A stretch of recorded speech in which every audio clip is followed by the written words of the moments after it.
little bit. We can head to the crib in a little bit. I can show you how I live in a little bit. I wanna unbutton you.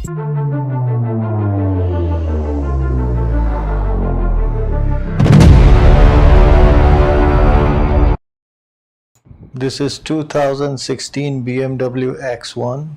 We're gonna install sound system in this car today. First, we gotta install the power cable from battery. So this is the compartment where the battery is hidden under, where I'm passing my red cable from. It's empty groove.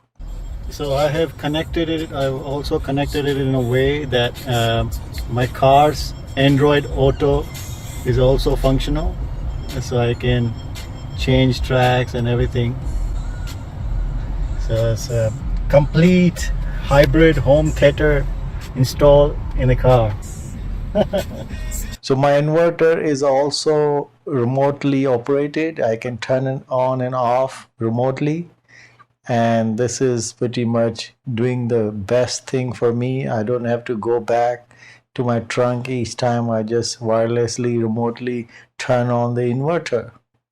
Whole system can be remotely turned on. So from my mobile phone JBL app, you can power on and off remotely, wirelessly. I have tested this intensively. I've turned off the inverter for whole night and turned the inverter back on in the morning, and it is still remembered, and it still was able to turn on the speaker from my mobile phone. So again, there's no need to go back to trunk. So the speaker can be turned on remotely, and inverter can be turned on remotely from my seat inside the car, front seat. Don't need to go back to the car trunk. And it's brilliant remotely turn on feature on the JBL app in a mobile phone is the lifesaver. So you turn on your speaker, you turn on your inverter remotely, and you're good to go. Let me show you one more thing. So I have fixed it with the bolt, so it's not gonna move, and there's a foam for vibration, and there's LCD. This inverter is really nice. There's another bolt. The inverter is really nice. It's overkill. It's 2000 watts. You don't need that, you just need 1000 watt, but you look for pure sine wave. Look for a pure sine wave for clean signal. But yeah, 2000 watt is gonna be easy current supply, so I went for 2000 watt because less stress on the capacitors, like I said. This is 2016 BMW X1. We're gonna install sound system in this car today. So it's pretty simple. It looks very intense and difficult, but it is not. So first thing first, we gotta install the power cable from battery. So this is the compartment where the battery is hidden under. Some BMW X1 have batteries in the trunk, but this 2016 X1 has in the front. So these are two 7mm bolts. You just unscrew these two. You don't have to unscrew anything else, just these two screws, and this little piece of plastic just gonna pull up and come out and expose the battery, and then just install the fuse and the cable. And I'm routing my cable from underneath this plastic panel, and it's really easy and nice. There is a groove provided in the BMW at the end, at the back, where I'm passing my red cable from. It's empty groove.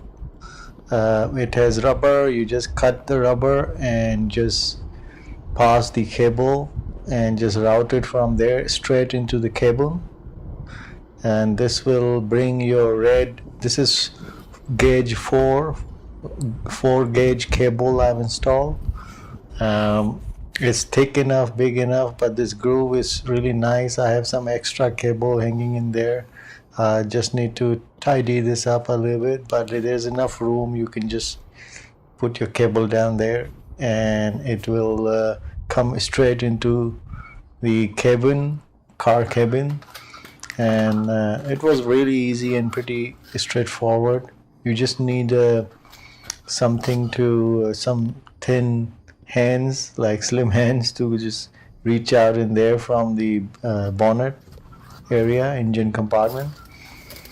That's it. And I routed it, opened these panels, side panels in the bottom, like foot panels, and just routed underneath the door panels and straight into the trunk.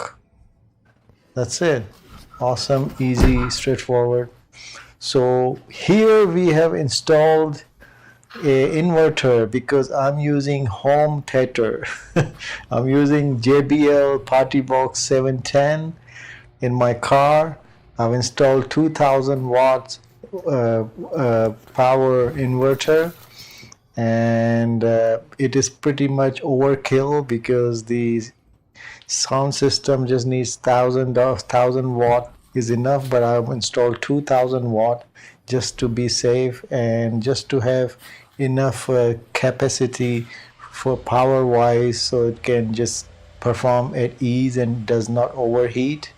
So if you have over wattages, the capacitors are big enough, so load will be easy and nothing gonna get overheated. This is where I'm getting my ground wire. That's the photo, close-up photo. There's a clip, there's a hanger out there, very easy to take ground from that. This pretty much has best ground provided in the BMW trunk X1. So my inverter is also remotely operated. I can turn it on and off remotely, and this is pretty much doing the best thing for me. I don't have to go back to my trunk each time. I just wirelessly remotely turn on the inverter. Whole system can be remotely turned on. So from my mobile phone JBL app, you can power on and off remotely, wirelessly. I have tested this intensively. I've turned off the inverter for whole night and turned the inverter back on in the morning, and it is still remembered, and it still was able to turn on the speaker from my mobile phone. So again, there's no need to go back to trunk. So the speaker can be turned on remotely, and inverter can be turned on remotely from my seat inside the car, front seat. Don't need to go back to the car trunk. And it's brilliant remotely turn on feature on the JBL app in the mobile phone is the lifesaver. So you turn on your speaker, you turn on your inverter remotely, and you're good to go. Yeah. So we got no voltage drop at all at full volume. Not even a blink of voltage down. What we do here is go back.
So I have connected it. I've also connected it in a way that my car's Android Auto is also functional, so I can change tracks and everything.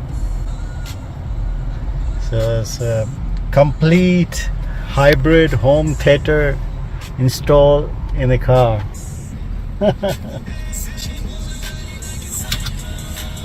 Let me show you one more thing. So I have fixed it with the bolts, so it's not gonna move, and there's a foam for vibration, and there's LCD. This inverter is really nice. There's another bolt. The inverter is really nice. It's overkill. It's 2000 watts. You don't need that, you just need 1000 watt, but you look for pure sine wave. Look for a pure sine wave for a clean signal. But yeah, 2000 watt is gonna be easy current supply, so I went for 2000 watt because less stress on the capacitors, like I said. You like it? And perfect. I've been testing it for at least a week, so I can confirm that. I've been driving, like the continuous drive I've made was 2 hours, and I've been listening to it continuously. No voltage drop, no heat up or nothing. Inverter was nice, even though inverter you only need like 1000 watts inverter. I put 2000 watt because I want inverter capacitors and all the electronics easily support everything and don't get hot, because if you have a big enough inverter, it won't stress its electronics and easily supply current without getting heated. Like heating is a big issue in Arizona, at least one of the hottest cities in the world, and so overkill inverter will give you will prevent you from getting heating issues. So yeah, everything is good right now. Sound